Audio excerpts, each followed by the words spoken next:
I'm thankful for Jack Wheatley and his vision, for Charles who was here. Thankful for Richard and Emily and the great team at the Wheatley Institution. Thankful for Brad Egel for his inviting me to be connected with this ethics initiative. The Wheatley Vision is one of lifting society. Today I'd like to make 3 points. First, there are obstacles to the economic well-being of most of mankind which need removing. Second, there's an underlying pattern in social economy that can be used for the task. And third, there's a connection between this underlying pattern and the social science discovery that's my area of focus. So what we're doing with these TED Talks is giving you a chance to meet the Wheatley Fellows so that you get a chance to get to know us in our research frame. So, where did Dr. Mitchell's interest come as a result of removing obstacles? Well, this is yours truly, 50 years ago, practicing in Pat Dial's basement for our next dance engagement. What we learned to add value was that we should set up and take down efficiently. And the way that you do that is you decrease stuff in the walkway. If you don't know about playing in a band, everybody puts stuff in the middle of the stage, then you have to move it to the side of the stage, and then you have to set up. Rather, if you just set up around the side, keeping stuff out of the walkway, everything is better. So, what does that mean for us in our society? Well, economic well-being of most of mankind. So, a couple of years ago, this is 200 countries divided into 50, 50, 50, and 50. 7.6 billion people, 3 billion in the bottom tier, $843 gross domestic product per person. Another billion in the top tier, 3 in the second, and in the bottom 2 tiers we have essentially 4 out of 7.5 billion in that tiered setup. Okay, so none of us want to be sort of, acquiescing to the situation where this is the situation. So why? Because there's evidence that economic obstacles happen both domestically and globally as a result of this tiered economy.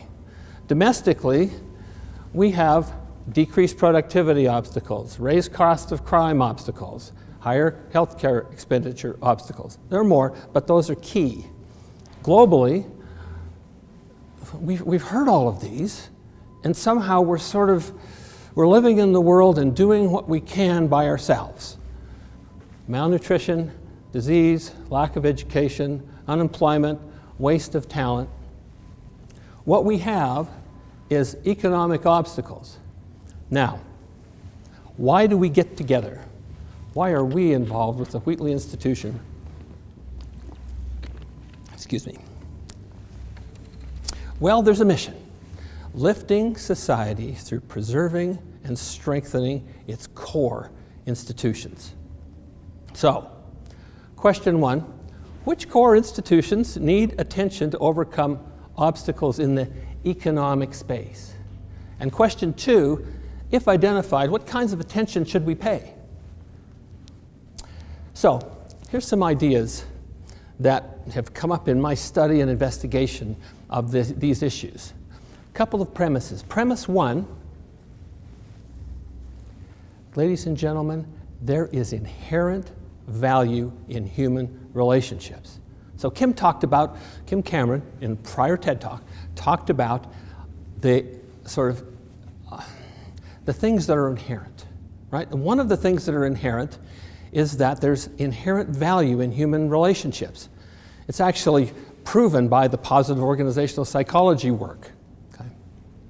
Premise 2, more value could emerge if we were simply to identify those obstacles and diminish their dampening effect. Now you're with me with this, right? So You talk about Allegheny Technologies. What do? You identify, you assume that there's inherent value. Nobody gets dismissed. And you remove the obstacles, and the inherent value emerges. So I'm not saying these are laws of the universe, but they're pretty good premises to begin the investigation of what core institutions and what you're going to do about them. But how? So here's an idea that struck me probably also about 50 years ago. So 50 years ago, I was a member of the Mutual Improvement Association, and we had a theme. It was a scripture that you would memorize, and the scripture had a message. So here's this little kid, right, 14 years old, saying, there is a law irrevocably decreed in heaven before the foundations of this world, upon which all blessings are predicated. And when we obtain any blessing from God, it is by obedience to that law upon which it is predicated. So you just imagine a big idea like this percolating in a youth, right? So we learned two things: stuff in the walkway and inherent law that governs things, structure. So implication number one is fundamental laws. There are underlying structures that are highly likely to apply to our questions.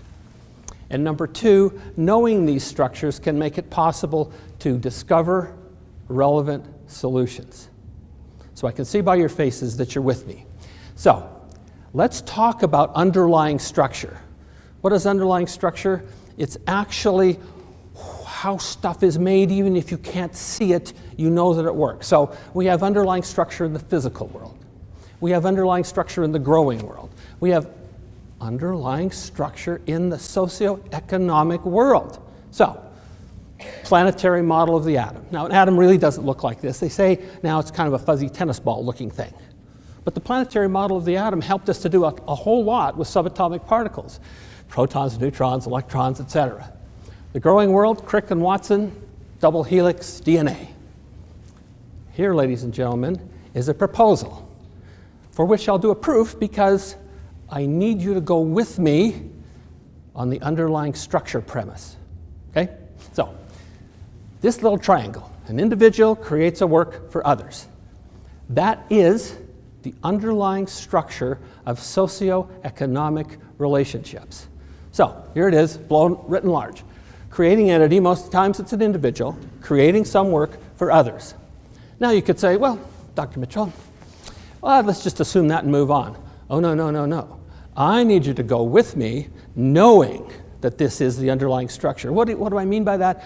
I mean, if I take the pieces away, there's nothing economic about it. Okay, so take this away. All right, creating entity, create a work for others. So what do we have? Well, so I'm thinking about Billings, Montana. A couple decades ago, I was called in as a consultant to a department store chain. Sitting at the boardroom table, I guess I was standing here. Down this side were all the executives, and down this side were all the buyers. And I wanted to know about their inventory system. So, you know the flow assumption, first in, first out, they call it FIFO. Last in, first out, they call it LIFO. So I said, what's your inventory system? And somebody from the buyer group, I didn't see who it was, but sotto voce, fish. What? Yeah, first in, still here, right? So that's this. Nothing economic going here, and that turned out to be the reason they were in financial difficulty. Okay, so this one, creating entity, talking. So, Brad, nice day. Yeah, beautiful. Yeah, turned out really nice. Yeah, good conference weekend. Oh, yeah. So what economic thing just happened? No, we had a conversation, but there was no work to be discussed. And this, by definition, is undefined. A work for sale that nobody created. So, there it is. The basic structure for economic stuff, for economic action. Interestingly, these things bundled together make a firm, a business firm. And business firms bundled together make industries. And industries bundled together make economies. Oh, we're looking for core institutions in economies. Well, what can we learn about core institutions by looking at economies? Well, note how this underlying structure is fractal. Those mathematicians in the room would say self-similar across levels. Right? It's just an aggregation, but an orderly aggregation. So what if this underlying structure holds the key to answering our question, which core institutions need attention in the economic case?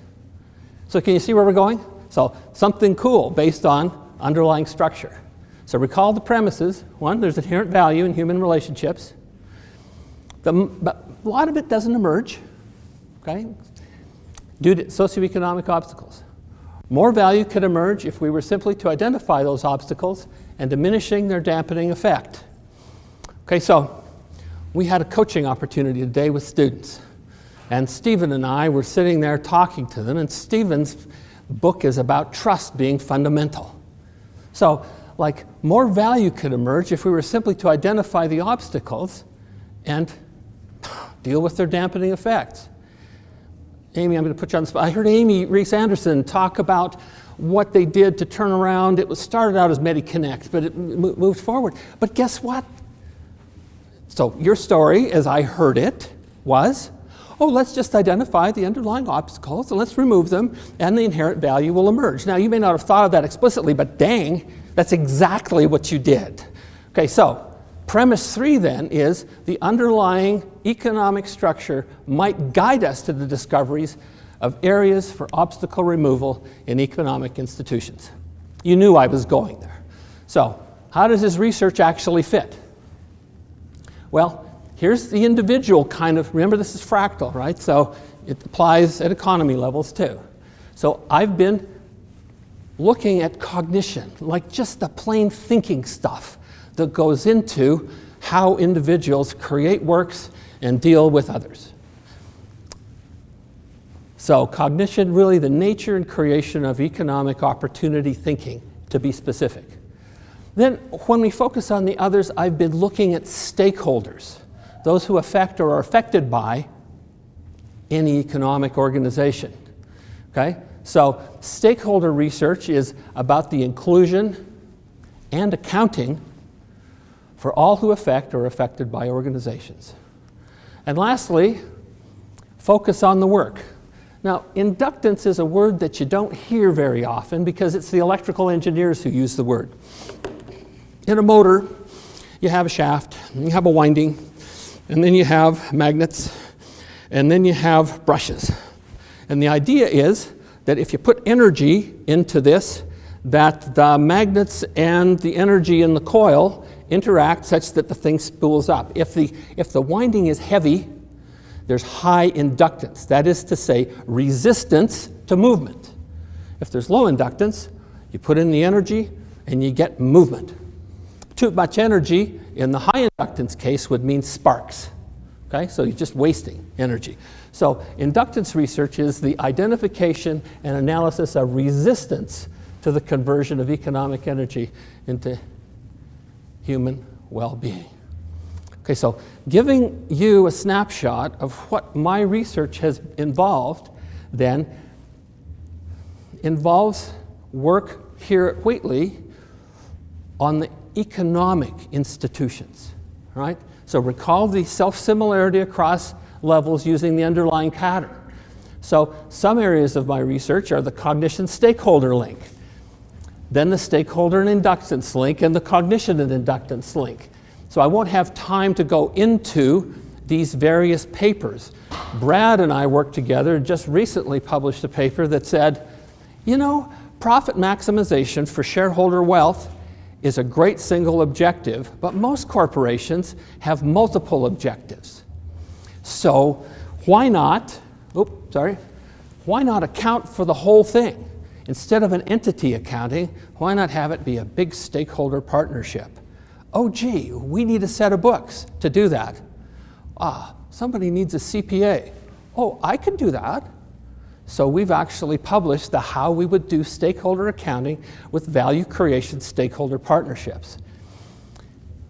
Here's the stakeholder and inductance research.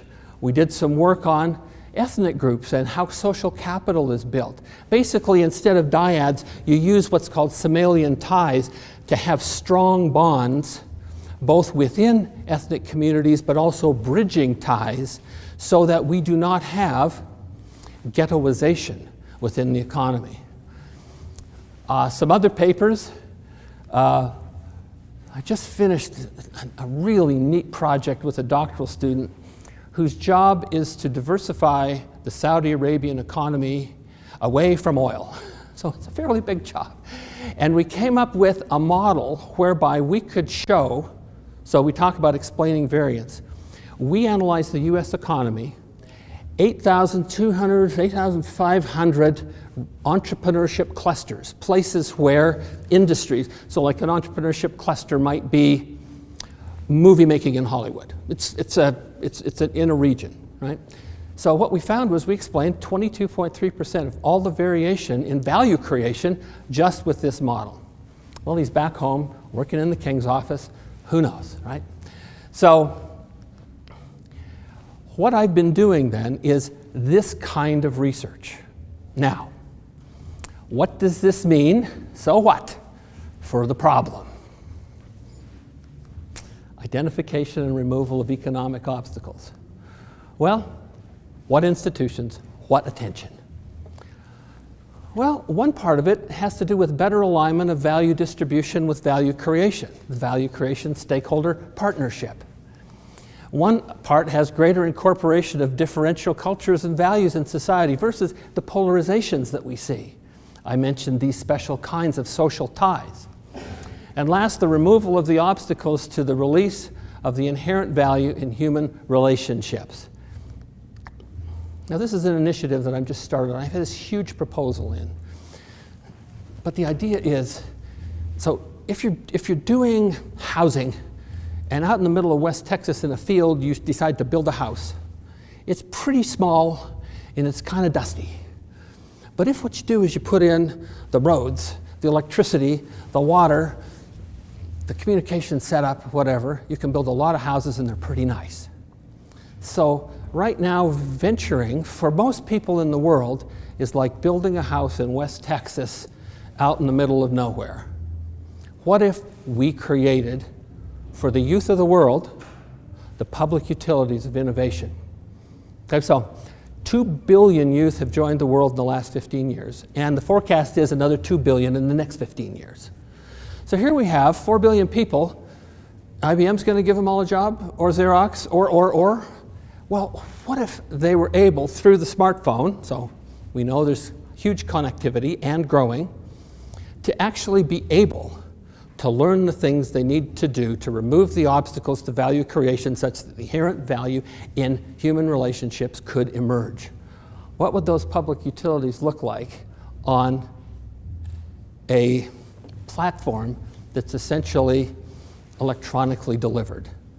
E-utilities. So what for teaching ethics and character development? Well, that's kind of what we're doing here. Well, the alignment of value distribution with value creation means we understand how to increase value creation by linking it to value distribution. Greater incorporation of differential cultures and values in society versus polarizations means that we work on the bridges.